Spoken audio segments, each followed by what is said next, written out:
toi. Allez, on se dépêche, on est en retard. Lui, il arrive, il arrive. On en est où, l'émission? Comment ça se passe? C'est même direct, là, faut réfléchir. D'accord.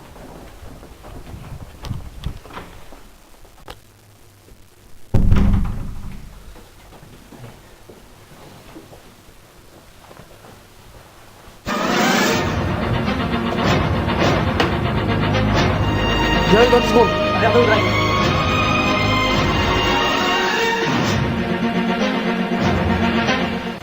Bonjour à toutes et à tous, vous êtes en direct de Canal Histoire dans votre émission hebdomadaire Aléa Iacta Est. Aujourd'hui, je suis très heureux de recevoir deux professeurs de la faculté new-yorkaise. Alors, nous avons Gianluca Lombardi da Roma et Igor Fabianski. Alors, ils viennent tout droit de New York, en effet, pour nous raconter les fameuses histoires des plus grands dictateurs du XXe siècle. Alors, on me dit dans l'oreillette là qu'ils sont en train d'arriver, on attend impatiemment. Tu as fait mon vol. Ouais, ça va. Et toi? Ça va.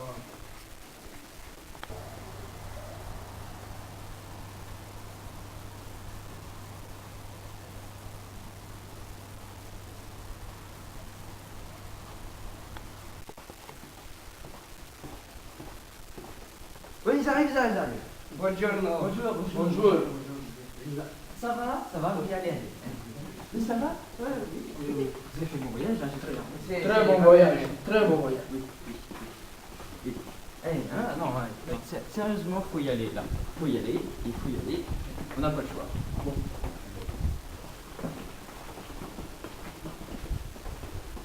Qui c'est? Peut-être un employé. Merci.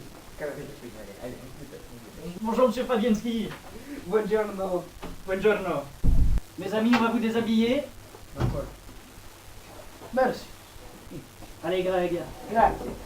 Alors, je vais vous laisser vous présenter. D'accord. Docteur Igor Fabianski, diplômé de Harvard en histoire de la Russie ancienne, spécialisé sur Joseph Staline.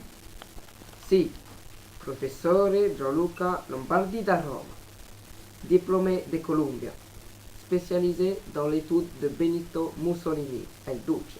Chers amis, je vous remercie pour votre présentation et d'avoir accepté mon invitation en France pour notre émission Aléa Iacta Est. J'espère que nos auditeurs seront contents de votre participation. Désormais, j'aimerais vous montrer un reportage que des élèves du lycée Albert Camus à Rieux-la-Pape ont fait dans le cadre de leur TPE, Mathias Arez, Bastien Join et Raphaël Vanditelli, au sujet de la propagande. J'espère que votre œil de spécialiste va nous aider à comprendre ce qu'est que la propagande.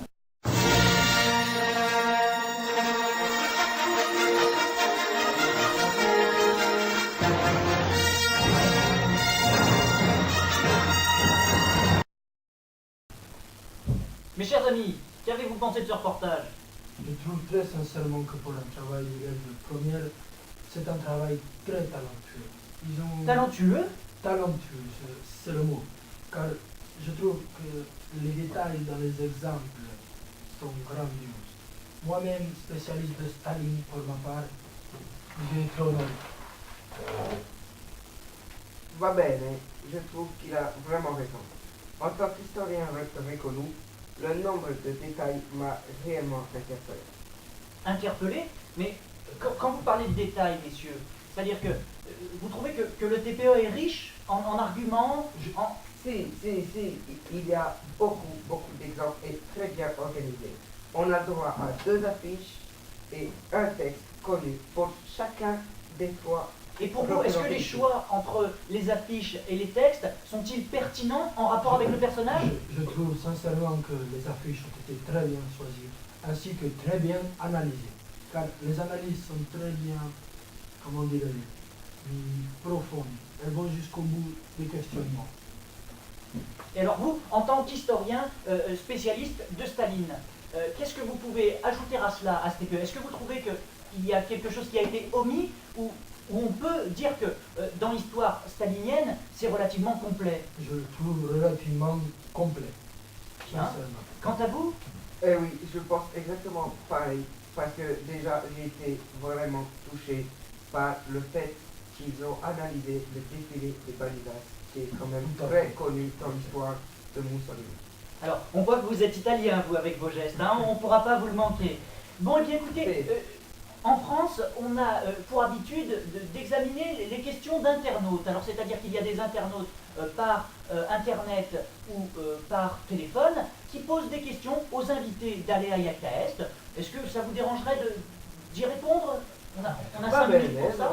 Si c'est dans les habitudes de l'émission. Bon, eh bien écoutez, messieurs, je vous remercie. Vous êtes drôlement aimables. Hein. On ne regrette pas de vous avoir invité. Ouais. Monsieur Fabianski, nous avons une question pour vous, je crois, de Lolon 140. Alors, c'est comment Staline était perçu par le peuple? Alors, pour répondre à la question de Lolon 140, je dirais que Staline était perçu comme le papa du peuple. Il était adoré par les foules, adoré. Il faisait des chansons à son éloge. Et il était perçu vraiment comme le père de la patrie. Monsieur Lombardi, maintenant, je crois que c'est pour vous. Donc, une question de Rafou27. Quel était l'objectif de Mussolini? Va bene. Pour répondre à la question de Rafu 27, on sait que Mussolini se considérait comme le duce, le guide. Il signifie donc que Mussolini disait qu'il fallait qu'il guide le peuple, que c'était lui le seul et unique guide et que le peuple devait le suivre. On sait que cela a entraîné plusieurs conséquences, dont la création de syndicats fascistes. On sait également que cela a entraîné l'entrée de l'Italie dans la guerre de 39-47. Mussolini s'intéressait beaucoup à la jeunesse, comme le montre le défilé des Barilas, très connu. On peut donc en conclure que Mussolini cherchait à créer un peuple qui lui soit fier et fiable afin de se préparer à la guerre.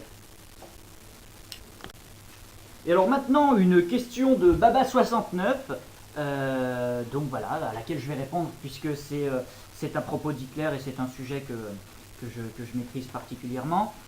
Donc, qui est Leni Riefenstahl? Oui, parce que donc, dans le reportage précédent, vous avez pu entendre parler de Leni Riefenstahl, qui est donc une réalisatrice allemande, dont beaucoup la considèrent comme une propagandiste du nazisme, hein, dont beaucoup la considèrent, donc je ne sais pas si à l'heure actuelle, étant donné qu'elle l'a contesté de nombreuses années, on peut encore la considérer ainsi. Mais bon, elle s'est fait remarquer en fait par Hitler pour ses qualités hein, en matière cinématographique en 1932, à la sortie de son film, hein, La Lumière Bleue, donc comme les jeunes l'ont expliqué dans leurs travaux là, voilà. Et donc dès cette année, elle assiste au meeting d'Hitler, hein, le 27 février à Berlin, et donc voilà. Elle en est impressionnée. Hein. Il faut dire que voilà, elle est complètement impressionnée par Hitler. Voilà, j'ose dire, elle est sous le charme, quoi. Donc voilà. Et dès 1933, Hitler, quand il arrive au pouvoir, Baba 69, il lui demande de réaliser des films au sujet de Nuremberg, hein, lors des rassemblements nazis à Nuremberg. On lui demande de réaliser ces films. Et donc évidemment, elle travaille en étroite relation avec Joseph Goebbels, Goebbels qui est le ministre de la propagande hein, et du Troisième Reich. Donc voilà, elle se fait bien remarquer. Voilà, c'est une des premières, enfin, c'est la réalisatrice du nazisme à l'époque. Voilà. On voit quand même que Hitler s'entoure des plus compétents en matière de communication, hein, comme donc Goebbels hein, et Leni Riefenstahl, pour s'imposer comme le chef du parti nazi, voilà, en brossant un portrait de lui assez autoritaire lors de tous ses congrès. Voilà. Donc Leni Riefenstahl, oui, c'est la réalisatrice la plus fameuse de l'époque. Voilà. Igor, je vous remercie pour votre participation à notre émission qui aura, je le pense, permis à nos téléspectateurs français de pouvoir approfondir leurs connaissances en cette période. Quant à vous, Monsieur Lombardi, je vous remercie également du voyage que vous avez fait, que vous avez effectué pour être des nôtres aujourd'hui. Mes chers amis, j'espère vous revoir bientôt dans le cadre d'une émission historienne, hein, et vous avoir de nouveau en France, puisque vous êtes des piliers de l'histoire, et je me permets de vous le dire, vous permettez aujourd'hui aux jeunesses de s'instruire, et je ne puis que vous remercier. Grazie mille. Merci.